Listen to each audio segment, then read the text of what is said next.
ഈ 2021 ഷൗക്കത്ത് കാലുവാരിയതുപോലെ ഇത്തവണയും ആരെങ്കിലും യു ഡി എഫിനെ കാലുവാരും? അവിടെ മുന്നണിയിൽ അത്തരത്തിലുള്ള പ്രശ്നങ്ങൾ ഇത്തവണയും ഉണ്ടാകും എന്ന് തോന്നുന്നു. തീർച്ചയായിട്ടും.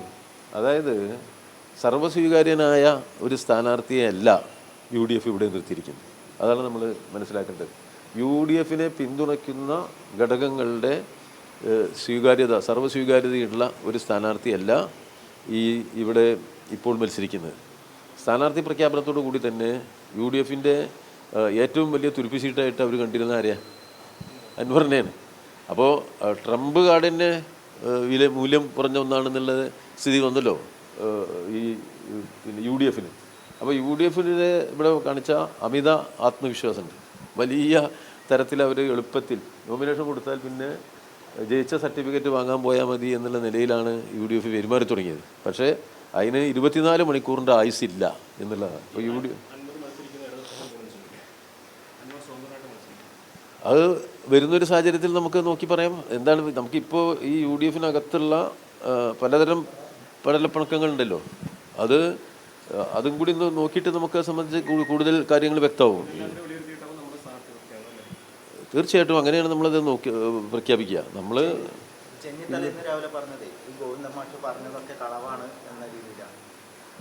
അല്ല, ഒരു സത്യസന്ധനാണല്ലോ നമ്മുടെ ചെന്നിത്തല. അപ്പോൾ സ്വാഭാവികമായിട്ടും മറ്റുള്ളവർ പറയുന്നതൊക്കെ കളവാണ് എന്ന് അദ്ദേഹത്തിന് തോന്നുന്നത് അദ്ദേഹത്തിൻ്റെ സ്വഭാവ വൈശിഷ്ട്യം കൊണ്ടുപോകും. എന്ന് വെച്ചാൽ നെഗറ്റീവായിട്ട് കണ്ടാൽ മതി. അവരൊക്കെ രാഷ്ട്രീയത്തിൽ എപ്പോഴും ഒന്ന് പറയുകയും മറ്റൊന്ന് പ്രവർത്തിക്കുകയും ചെയ്യുന്നവരാണ്. ഇവരുടെയൊക്കെ രാഷ്ട്രീയ പശ്ചാത്തലം എന്ന് പറഞ്ഞാൽ അങ്ങനെയാണ്. സെക്കുലറാണ് എന്ന് പറയുകയും എല്ലാ വർഗീയതയോടും സന്ധിക്കുകയും ചെയ്യാം. അവരുടെ പ്രവർത്തന ശൈലിയാണ്.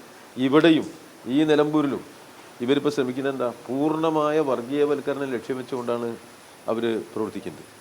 ഓരോ സ്ഥലത്തും യു ഡി എഫ് ചാർജ് നിശ്ചയിച്ച് തന്നെ ജനങ്ങളെ വർഗീയമായി ചേരിതിരിക്കാൻ പറ്റിയ രൂപത്തിലുള്ള ആളുകളെയാണ് ചാർജായിട്ട് വിവിധ പഞ്ചായത്തുകളിൽ ഇപ്പോൾ അവർ നിശ്ചയിച്ചിരിക്കുന്നത്. ഓരോ പ്രദേശത്തിൻ്റെയും വർഗീയമായ പശ്ചാത്തലത്തെയാണ് അവർ ഉപയോഗിക്കാൻ ശ്രമിക്കുന്നത്. പൂർണ്ണമായി തെരഞ്ഞെടുപ്പിനെ വർഗീയവൽക്കരിക്കുക എന്നുള്ള ലക്ഷ്യത്തോടു കൂടിയാണ്. അതുപോലെ അപ്പോൾ എല്ലാ വർഗീയ ശക്തികളുടെയും കേന്ദ്രീകൃത സ്ഥാനമാണ് യു ഡി എഫ്. ആ നിലയിലാണ് അവർ ഈ തെരഞ്ഞെടുപ്പിനെ രൂപകൽപ്പന ചെയ്തിരിക്കുന്നത്. സ്ഥാനാർത്ഥിയും ആ ദിശയിൽ തന്നെയാണ് സഞ്ചരിച്ചുകൊണ്ടിരിക്കുന്നത്. അപ്പോൾ അവർ അങ്ങനെയാണ് തെരഞ്ഞെടുപ്പിൽ ജയിച്ചിട്ടുള്ളത്. ഇതുവരെ സ്വന്തം രാഷ്ട്രീയ നിലപാടുകളുടെ ശരിമ പറഞ്ഞുകൊണ്ട് ഇന്ന് വരെ കോൺഗ്രസിന് ജയിക്കാൻ കഴിഞ്ഞിട്ടില്ല. അപ്പോൾ വർഗീയമായ ഘടകങ്ങളെ സ്വന്തം വിജയത്തിന് വേണ്ടി കൃത്യമായ വിജയ ചേരുവയാക്കി മാറ്റുക എന്ന തന്ത്രം നിലമ്പൂരിലും പ്രയോഗിക്കുക, അങ്ങനെ ജയിക്കുക എന്നുള്ളതാണ് യഥാർത്ഥത്തിൽ അവർ ലക്ഷ്യമിട്ടിരുന്നത്.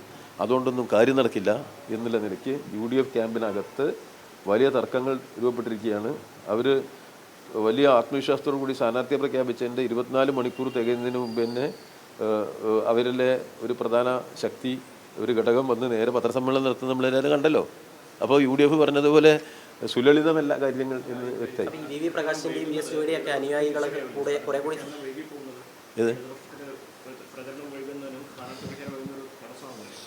ഇടതുപക്ഷത്തെ സംബന്ധിച്ചിടത്തോളം രാഷ്ട്രീയ ഘടകങ്ങളാണ് നമ്മുടെ തെരഞ്ഞെടുപ്പിൻ്റെ മുഖ്യ കാര്യങ്ങൾ. രാഷ്ട്രീയമായും സംഘടനാപരമായിട്ടുള്ള പ്രവർത്തനങ്ങളുണ്ട്. ആ പ്രവർത്തനങ്ങൾ നമ്മൾ ആരംഭിച്ചല്ലോ. നമ്മൾ തെരഞ്ഞെടുപ്പിൽ പിന്നിൽ നിൽക്കുകയല്ല. തെരഞ്ഞെടുപ്പ് പ്രവർത്തന രംഗത്ത് പാർട്ടി മിഷണറി എന്നുള്ളത് അതിൻ്റെ പൂർണ്ണതയിൽ തന്നെ വളരെ തെരഞ്ഞെടുപ്പ് സ്ഥാനാർത്ഥി പ്രഖ്യാപനത്തിന് മുമ്പ് തന്നെ പ്രാഥമികമായ എല്ലാ സംഘടനാ പ്രവർത്തനങ്ങളും പൂർത്തീകരിച്ചിട്ടുണ്ട് എൽ ഡി എഫ്. അതിൻ്റെ ബാക്കി പ്രവർത്തനങ്ങൾ ആരംഭിച്ചു കഴിഞ്ഞിട്ടുണ്ട്. താഴെത്തട്ടിൽ എല്ലാ പ്രവർത്തനവും നടന്നു കഴിഞ്ഞിട്ടുണ്ട്. സ്ഥാനാർത്ഥി എന്ന് പറയുന്ന ഒരു പേര് വരുന്ന ഉള്ള സമയം മാത്രമേ എടുക്കുകയുള്ളൂ. ബാക്കി എല്ലാ പ്രവർത്തനങ്ങളും നടക്കില്ല. അത് നിങ്ങൾ നാളെ രാവിലെ ഗോവിന്ദ മാഷ് പത്രസമ്മേളനം നടത്തുമ്പോഴേ നമുക്കത് പറയാൻ പറ്റുള്ളൂ. കാരണം അന്തിമമായ തീരുമാനം എടുക്കേണ്ടത് CPM ആണ്. CPM അനുവദിച്ച ഒരു സീറ്റാണ്. അപ്പോൾ അതിൽ CPM സംസ്ഥാന സെക്രട്ടേറിയറ്റ് യോഗം നാളെയാണ്. ആ സെക്രട്ടേറിയറ്റ് യോഗം ചേർന്ന് സ്ഥാനാർത്ഥിയെ തീരുമാനിക്കുക എന്നുള്ള ഒരു കാര്യം മാത്രമേ ബാക്കിയുള്ളൂ. അത് സാധാരണയായിട്ടുള്ളൊരു പാർട്ടി രീതിയാണ്. ആ രീതിക്ക് അനുസരിച്ചുള്ള സ്ഥാനാർത്ഥിയെ നാളെ പ്രഖ്യാപിക്കും.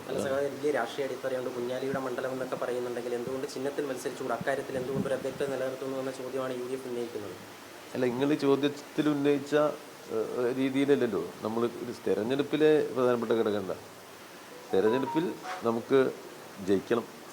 ജയിക്കാൻ പറ്റിയ തരത്തിൽ പാർട്ടി സ്ഥാനാർത്ഥിയാണ് ജയിക്കാൻ അഭികാമ്യം. ഏറ്റവും നല്ല പാർട്ടിയുടെ സ്ഥാനാർത്ഥിയാണ് നിങ്ങൾ പ്രകടിപ്പിച്ച ആ തീവ്രമായ പാർട്ടി സ്നേഹം പ്രതിഫലിപ്പിക്കുന്ന ഒരു സ്ഥാനാർത്ഥി നാളെ വേണം എന്നുണ്ടെങ്കിൽ സംസ്ഥാന സെക്രട്ടേറിയറ്റ് ചർച്ച ചെയ്തിട്ട് അവർ തീരുമാനിക്കട്ടെ. അങ്ങനെയല്ലേ നമുക്ക് പറയാൻ പറ്റുള്ളൂ. ഇതിലിപ്പോൾ നമ്മളൊരു സാഹസികനായിട്ട് അഡ്വാൻസ് ആയിട്ട് പ്രഖ്യാപിക്കാൻ പറ്റില്ല. നാളെ കമ്മിറ്റി കൂടുന്ന നിലയ്ക്ക് ഇന്ന് ഞാൻ എന്തെങ്കിലും പറഞ്ഞിട്ടുണ്ടെങ്കിൽ അതൊരു അതിസാഹസികത, അത് പാടില്ലല്ലോ.